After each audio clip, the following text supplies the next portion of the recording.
JP Morgan has been criticised from the past is that it's still got fossil fuel lending, which you're responding a little bit by saying you're working with the O&G sector and high carbon sectors to the transition.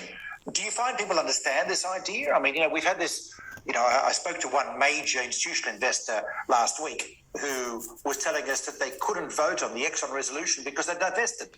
And you're sort of thinking, well, that was a good reason to engage rather than divest. Well, this is the really interesting thing, actually. And it just in the last, Sean, you tell me what you're seeing here, because I'm finding amongst investors that simply divesting is becoming more and more of a controversial proposition. Yeah. Because it is seen as passing the buck. It is seen as washing your hands of responsibility for trying to bring about change.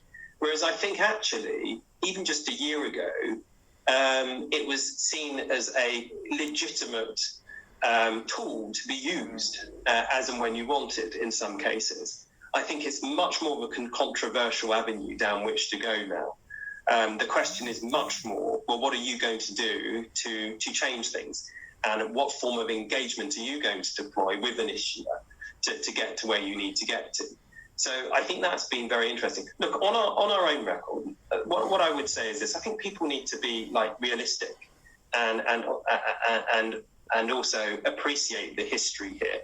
Of course, a bank with the balance sheet the size of JP Morgan, a bank that is the size of JP Morgan, is going to have had a long-standing relationship with large companies that have provided millions of jobs, have contributed to rising living standards, and were part of an industrial revolution over time, over decades, long before we knew that greenhouse gas emissions had the were around and had the kind of effect on the planet. So, it stands to reason that, of course, we're going to have had that kind of history. Because we're in the business of helping businesses and supporting jobs and prosperity. And unfortunately, that is what these companies have been doing without necessarily knowing the damage to the environment. And the important thing is not the history, but what are you going to actually do about it? Now, we could go one of two ways.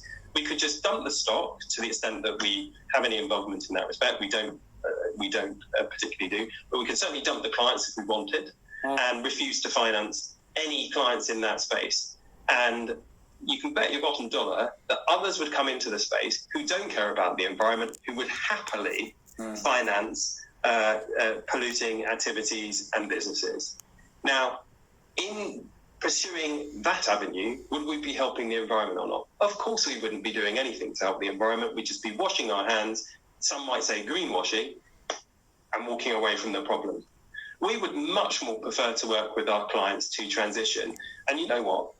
We have met no resistance from any client who's not interested in doing that, because never mind the societal impact, financially, if you look at the financials of our clients, in the long term, going down this avenue is going to be absolutely dreadful for their shareholders, going down the avenue of not transitioning. And so that is very much what we would prefer to do, is work with our clients, help them raise the finance they will need to fund the innovations and technologies that will get those clients to where they need to be. So, and people often forget that, I think the IEA is estimating that a third of the emissions reduction envisaged by Paris will come from new technology, many of which haven't even been invented yet. Now, where are you going to get the funding for those new technologies if we don't put our skills and resources on the table to help make them?